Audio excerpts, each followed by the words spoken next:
Saludo mi gente, it is Kohene Iya here. Welcome to the House of Liberation. So this video is actually going to be a halfer. And what I mean by that is that I'm actually going to put a little bit of this on YouTube, and then if you want to see the rest, you got to come in through the Patreon levels so that you can hear the rest. So here I actually just probably did this much more quickly than I would have liked. So I am just going to check if my incense is actually burning. It's like red, it's lit, but not necessarily smoking. So let me make sure. All right, full moon, wow. New moon in Cancer, a watery sign. Cancer, Scorpio. Why do I always forget like the third water sign? Mother of Pearl. Wow. Okay. Well, you know what? It's not that sign right now. It is a new moon in Cancer. And so what I'm really sensing about this is Cancer's water, and so all about emotions and all about kind of tapping in to center in a way that must engage with how you're feeling, with what's showing up. And as usual, new moons are the times that you set intentions that you think just a bit more deeply about. You know, this new moon to the next new moon, setting up projects and things like that that work at a schedule that is aligned with the cycles. So it's good for starting, right? Beginnings, new beginnings, and all of that yummy stuff. And one of the things that I'm really curious about in this season, because it's, you know, we're like about to head into full-blown summer mode, is that you know, one of the things that can often become a little confusing is, well, one, I'm an air sign. I have a water rising, Scorpio rising. And for me, I don't know, you know, emotions is a universe or a dimension that I live in constant relationship with, and am able to really sense. It's really a sensory thing, in terms of like what are the emotions beneath the surface in something somebody's saying, and something that I'm doing, and like my perception of a thing.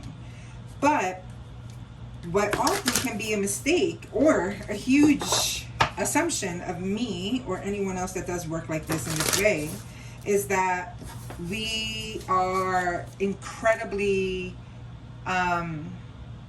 like, we love diving into emotions, we love doing all of that. And I'll speak for myself, I'm actually not like, I embrace my emotions, I observe them, but not all the time am I a fan of processing them. Sometimes I'm like, I am just so tired. But it's because it's where I live, right? In the awareness of. And also I think that if you've been through a lot of stuff, I think that for the most part, if you've been avoiding, or you have avoidant type of attachment stuff going on, then you need to practice sitting with emotions. You need to practice processing them and feeling them. If you're on the other spectrum of things, that you feel everything, and everything becomes, you know, everything is frozen in emotion, then there are ways you need to learn to disconnect. You need to learn to move differently. And the reason why is because if you're a huge processing machine, empath, if you're a huge processing machine, then you need to learn to think less and instinctually move more, because you use emotions as information, and you are constantly engaging in the deeper aspects of it. So there's no one size fits all. And I would also venture to say that I know that it is exhausting. It is absolutely unequivocally exhausting. And I also know that if you take water, a dam is a great example of that, water really representing emotions and feelings, then what'll happen is that if you dam it up, it'll find other ways to move. It'll find other ways to come out. And so you may, and I can use grief as an example, you may be grieving, which is so important and so part of the process of loss of any type. But if you don't find avenues to, let's say you're not a crier, to actually allow yourself to feel, allow yourself to cry. If you don't allow yourself to be honest about how you are actually experiencing something, you cannot work through it, you cannot move through it, you cannot do any of those things. Then it gets stopped up, right, into your cellular body, your soma, your human body, and starts showing up as sickness, starts showing up as dis-ease, right? Starts showing up as you may not be able to break down and cry, but you're losing your shit over the phone with a sales representative because pain is looking for a way to be processed and expressed, and violence doesn't have to do with the expression of pain. So what will happen is that it gets stopped up. But that's the reason why I try to be mindful about processing how I'm feeling or what's present in my life or around me, because I know, and I've seen it over and over, how it can come back and bite you in the ass, literally and figuratively. So as you're moving through this month and you're setting new intentions and you're tuning into the direction that you need to be moving in, I want you to make sure that you're taking the time to process, taking the time to feel without judging the feeling. What does that look like? It looks like, I recently had, and I think I've spoken about this already, recently had a meltdown, and in the meltdown what wound up happening was I was saying all types of dumbass shit. And I was saying it because I needed to say what I was feeling, though I understood in a intellectual way, in an emotional way, in a physical way. I understood that not the things I was saying weren't the truth. They were part of an experience, part of a perspective, and that once I unleash them and let them come to the surface, which I usually have to wait for, I will then be able to, meet the need, meet the emotion, meet myself in that particular state in a much more honest way and resourced way, because I know what I'm meeting, right? I know what I'm facing. I know what I'm engaging. And so here's this enormous opportunity for a deeper connection with yourself and with others in terms of emotions. And what we want to be able to do is we want to be able to process, and also, if you are a type of person who processes a lot, also allow yourself to step back. Also allow yourself to use other tools, because the objective is processing, not the method. Well, as long as you're not exhibiting violence, right? I am trying to set this up so that you can see this card. So that's what I'm sensing for this season. I'm really excited about engaging in this. I'm still, moving through the grief process and holding that.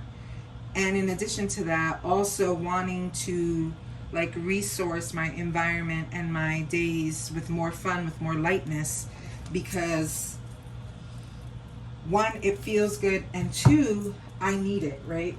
Because I'm always deeply in it. So, having said that, I'm using two oracle decks. One is the Rose Oracle by Rebecca Campbell. I'm in love with Rebecca Campbell stuff. The imagery is so beautiful.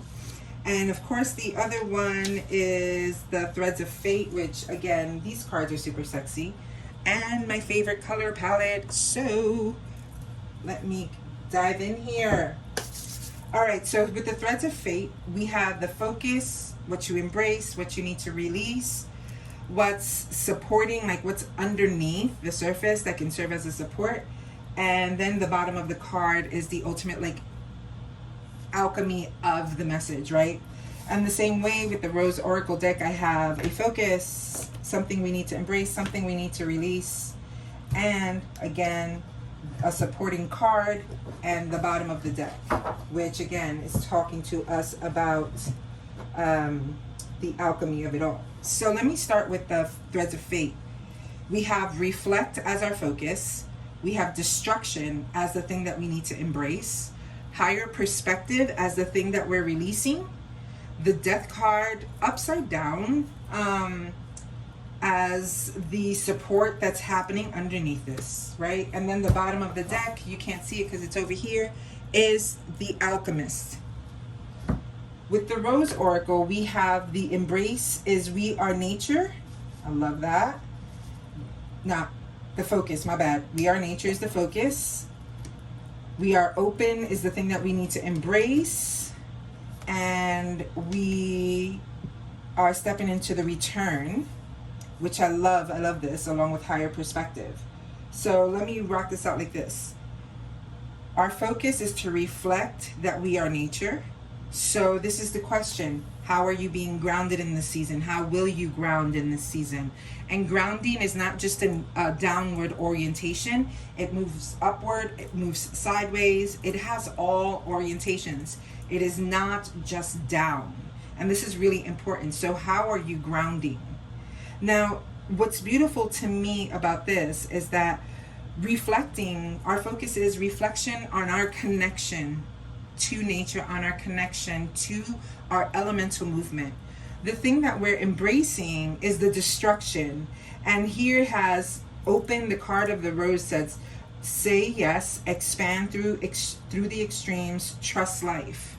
So you have to trust that if something, embrace what is becoming undone so that something new can open up to a possibility. We have, in terms of releasing, higher perspective, the return. A new story, you decide. Alignment is, it's coming together. Alignment, period, it's coming together. I love this because, all right, if we're meant to be focusing on and reflecting on how we're grounded through a season that is all water, it's going to bring up stuff. Stuff is coming up, baby. It is going to come to the center of the table for you to start, moving through and working through the thing that potentially you've been avoiding. There's nowhere else to go if you are looking to live, actually embody in your life and in your daily life, a spirit of transformation. An alchemy of all that you are, all that you have been, all that you're being, all together to show up uniquely as yourself. If you're stepping into that type of dynamic, hello, that's why you're at the House of Liberation, getting our asses free like a mofo. What we're doing is we have to take the time to reflect. Reflection must be our focus, which is why I love the third eye being there, right? Like reflection in terms of, where are you?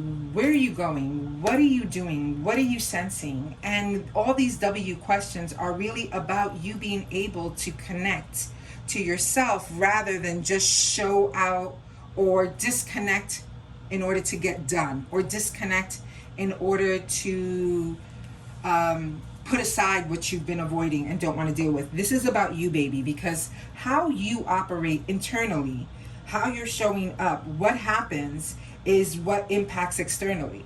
And so this is where I'm always amazed that when people want to do things and do it without, like, they like don't put emotion into this, or recently I've been thinking a lot about this, treating like your entrepreneurship, your business, your movement, whatever you're doing as something separate, thereby operating by a separate code. Nothing you create will operate outside of the code that you internally are directed from. So you need to reflect, because you need to look at how you're going to move through and what needs. Now here's what we embrace, the destruction.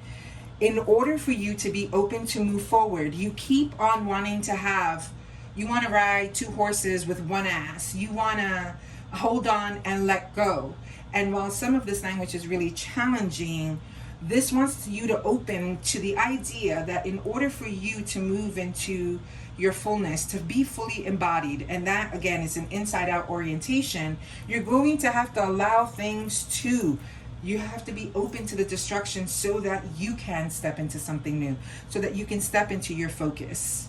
You're going to have to allow what has been to die away, which is why the death is upside down. There's something that you're holding on to. There's something that I'm holding on to that won't allow this full alchemical process to happen so that we can get to the other side, right? So that we can, and orientation in that way is hard, right? Like, it's like we're going forward to get to the other side, right? It's just such a straight thing. And that is not how. I want you to imagine that in order to actually get into the deeper grounding of yourself and who you are, so that as the times ahead move in, you're able to face that with authenticity. Authenticity cannot be replicated or replaced.